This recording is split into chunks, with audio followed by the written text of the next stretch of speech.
Today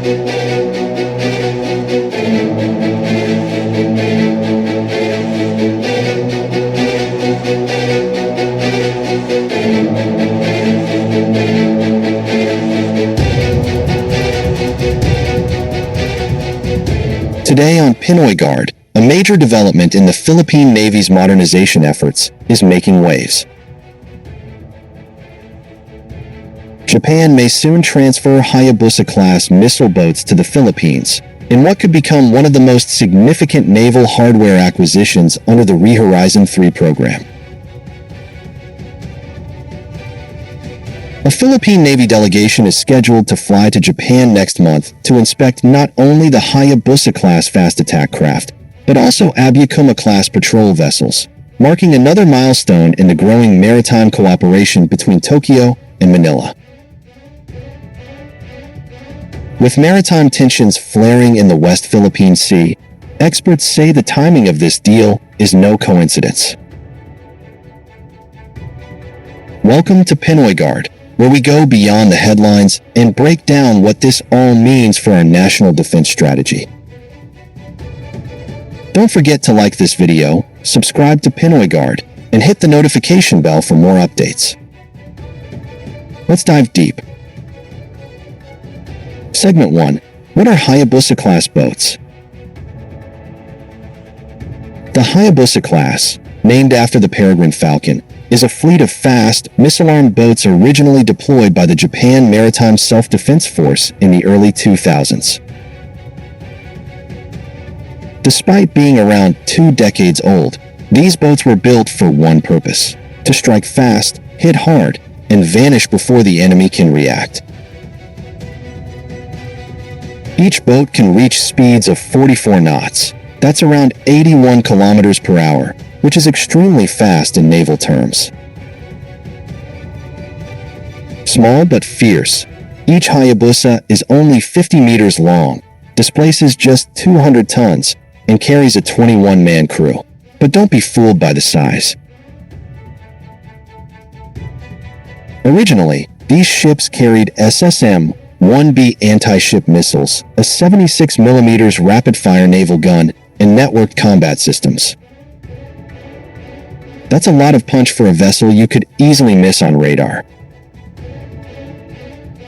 Segment 2. Why the Philippines needs these boats.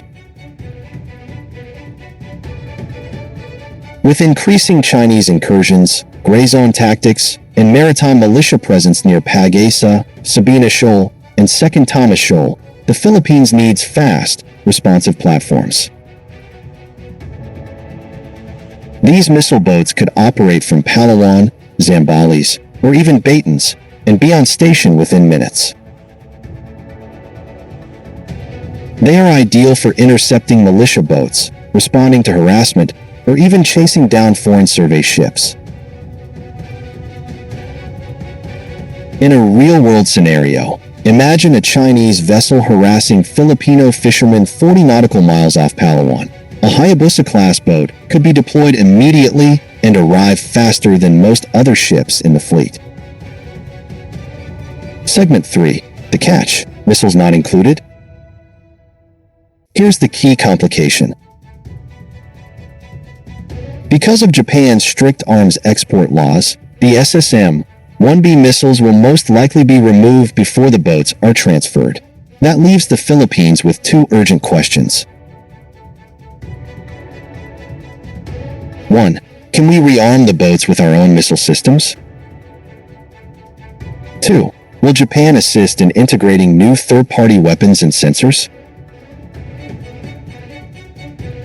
Possible options include the Sea-Skua, Naval Strike Missile, or even a localized version of the Israeli Spike in LOS, but each will require integration, testing, and funding.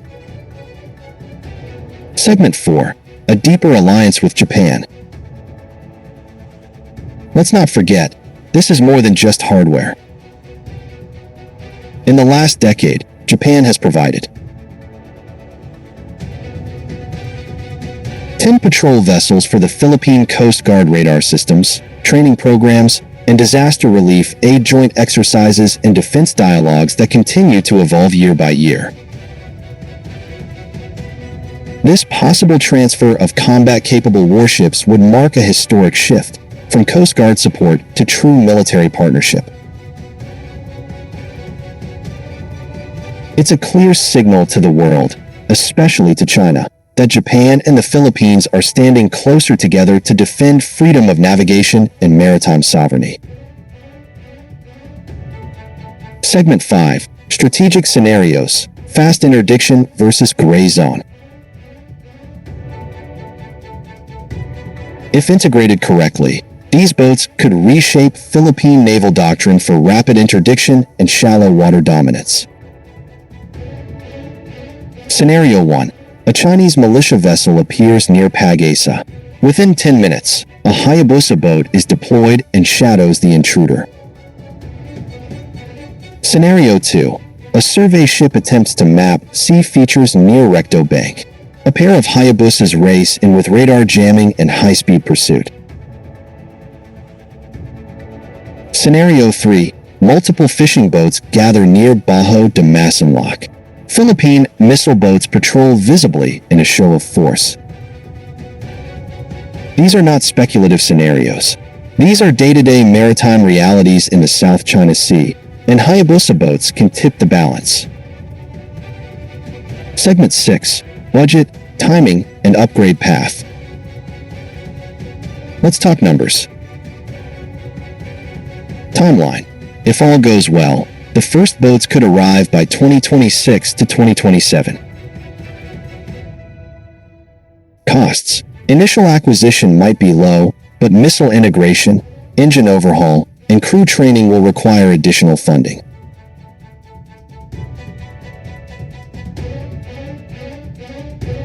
Strategic value. These boats are not meant to win full-scale wars, but they are perfect for gray zone deterrence, sovereignty patrols, and tactical disruption. That's why the Department of National Defense will be evaluating everything from hull condition to weapons compatibility before giving the green light. Final thoughts. Is this the right move? For Pinoy Guard, the answer is yes, but with conditions. The Philippines must rearm these boats with modern missiles. Japan must be willing to assist in refitting or tech transfer, and most importantly, the deployment must be part of a larger maritime strategy, not a symbolic gesture. These are not just patrol boats. These are fast, lethal tools in the ongoing struggle for control and stability in the West Philippine Sea. What do you think? Should the Philippines push through with the Hayabusa-class acquisition? What missile system should we integrate? Will this make a real difference in deterring Chinese incursions? Let us know in the comments. Don't forget to like, share, and subscribe to Pinoy Guard, your trusted source for Philippine military and security analysis. Stay alert, stay united, stay with Pinoy Guard.